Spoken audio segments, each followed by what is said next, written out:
Hi, this is Ann for Graphic Design How To, and today is Graphic Design Interview Questions and Answers Part 3. So today, my husband will be asking me some questions and I'll answer them as if I were in a graphic design interview, and then I'll kind of analyze them from the interviewer's perspective and give you some insight into maybe like what the interviewer was looking for. So let's get started. Question number 1. What qualities and skills should a good graphic designer have?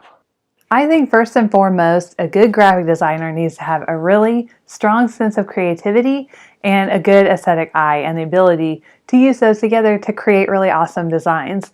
But secondly, I think they really need a strong attention to detail because you can't really give your work to the next department over and over with mistakes. Yes, you're allowed some mistakes sometimes, but it's best to never make them, of course.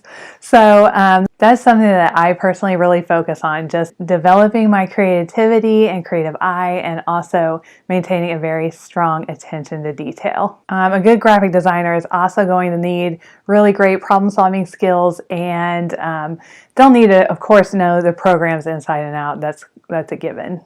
The analysis.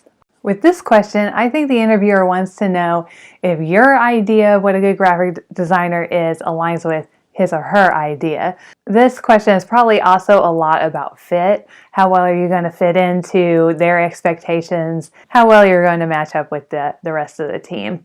Number 2. How do you meet tough deadlines? Tell me about a time you had a tight deadline, and how did you deal with it?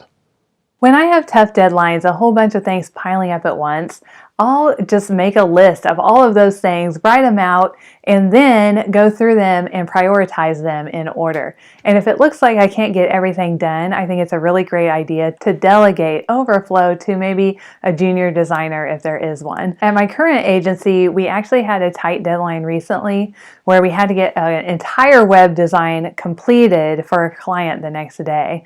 And so this is something I couldn't do on my own. So I delegated and the whole team pulled together, and it was really awesome to see everybody come together.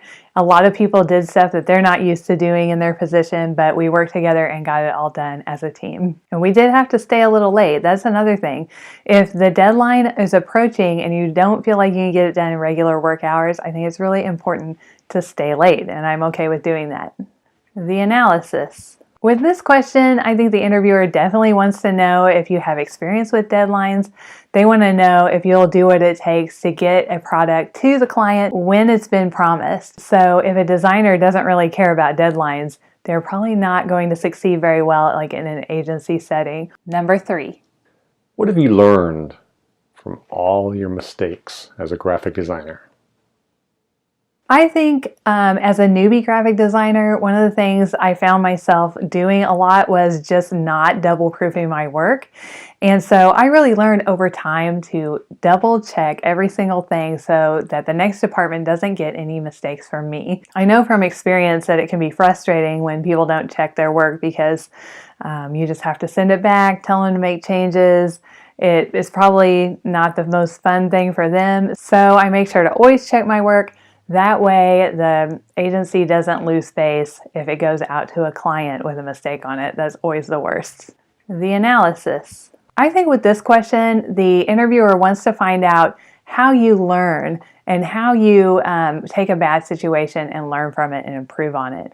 And he or she wants to know if you're willing to take responsibility for a mistake. Question number 4.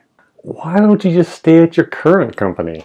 Well, I actually really like working at my current company. I like the people and I like the environment, but I just feel like it's not challenging enough to me as a designer. I want to continue to grow and learn new things. I don't feel like I'm learning a lot at my current position, so that's really the reason why. But I do like working there. The analysis. With this question, the interviewer wants to know if you're going to badmouth your current employer. If you badmouth them, the interviewer knows that you'll probably badmouth this company too. So try to stay away from any negative things about the old bosses or old coworkers or anything like that. Just focus on something that's a positive if you can. Question number 5. What have you done to improve your knowledge as a graphic designer? Well, on my own time, I like checking Pinterest and Behance and seeing other people's styles. And just in my free time, I like to take those ideas and create something in that style to see how well I could have that work for me. And in doing so, you really learn a lot about other people's processes. You kind of add tools to your toolkit. So I really think it's important to try to emulate other people's styles. So that's something that's really worked for me. As far as program knowledge, I think lynda.com is really awesome. I do YouTube tutorials a lot, and I also subscribe to some email newsletters, that kind of thing, just to kind of stay on top of trends and know what's going on in the industry. The analysis. I think with this question, the interviewer wants to know if you're the type of person who wants to keep on learning and keep on bettering yourself, if you have that drive and motivation to be the best designer you can be. All right, I hope you liked my video for today. If you liked it, please click on the like button, and I'll see you next Thursday. Thanks, guys.